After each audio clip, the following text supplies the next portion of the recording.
Pinabulaanan ng aktres na si Christine Reyes ang mga kumakalat na chikang hiwalay na sila ng aktor na si Marco Gumabaw. Marami kasi sa mga netizens ang tila nag-iisip kung kamusta na ang relasyon ng dalawa dahil wala ang aktres sa magaganap na birthday celebration ni Marco sa August 18.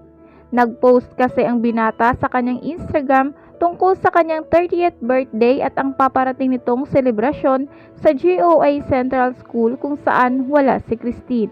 Mas lalo pang umugong ang usap-usapan kung break na nga ba ang dalawa dahil nang hanapin ng netizens kung nakafollow pa sila sa isa't isa ay deactivated na ang IG account ng aktres.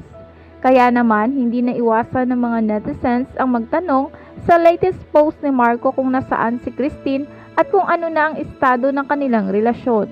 Makalipas ang ilang oras na pag-trending ng dalawa sa social media sites, ay nagbahagi ng Facebook story ang aktres ng larawan nila ng kasintahan.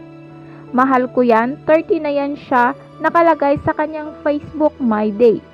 Kasunod nito ay ang larawan ni Christine kasama ang ama na nakahiga sa hospital bed.